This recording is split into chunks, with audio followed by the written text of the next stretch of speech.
कोई रास्ता नहीं है। यही नहीं कह रहे हैं। तो इसी चीज को हमको समझना है कि ये जो बाहर जितना भी पूजा पाठ करो सब माया है, और आत्मा का पूजा करना बहुत कठिन है, और बाहर में पूजा पाठ करना बहुत आसान है। धार्मिक है, आसान है।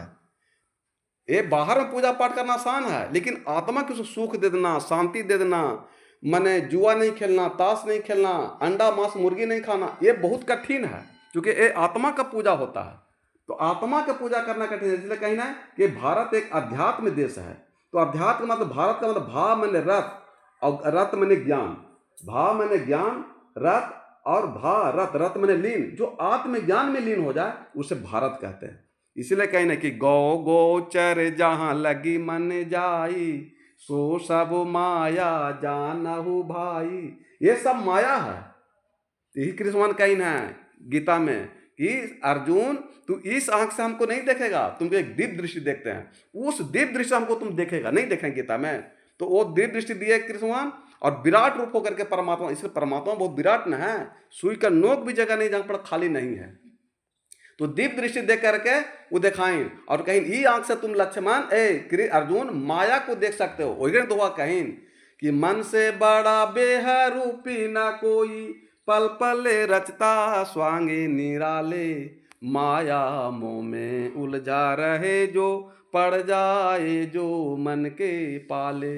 मन के बहकावे में नया, मन राह भुलाए भ्रम में डाले, तू इसे मन का दासे न बन, तू इसे मन को अपना दासे बना ले, तू इसे मन को अपना दासे बना ले।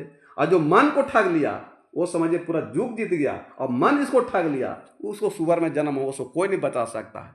यही कबीर साहब कहते हैं कि मन जाता है जाने दे, गा के राग शरीर, उतरा पड़ा कमान से, क्या कर सकता कोई वीर।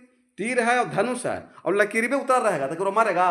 तो मन जा रहा है विषय वासना, जाए दीजिए, वो अपने मन लौट के चलो, शरीर को मत ले जाइए। तो कृष्ण यही नहीं कह रहे हैं, और कबीर साहब यही कह रहे हैं कि मन सा यार मन सा लड़ी बूढ़े बहुत अचेत, कहीं कबीर ते बात जाके हृदय विवेक। जब तक आप मने मने ज्ञान से भक्ति नहीं कीजिएगा तो आपको कल्याण नहीं होगा। कर्म से कल्याण नहीं होगा। कर्म से होता है कि आप अच्छा कर्म कर करके बेटा बेटी पति पति धन दौलत नौकरी चाकरी प्राप्त कर सकते हैं, तो आपको सुख देगा। अच्छा कर्म, माता पिता को सम्मान कीजिए तो सुख मिलेगा। लेकिन दाल भात काजू किशमिश खा के सूद गए और घर में कल्ला कलेसन टेंशन हो रहा है, तो वहाँ सुख नहीं मिलेगा। मिलेगा वहाँ शांति नहीं होगा। तो ज्ञान से मिलता है शांति, और कर्म कांड से धन दौलत बेटा बेटी से पत्नी से मिलता है सुख।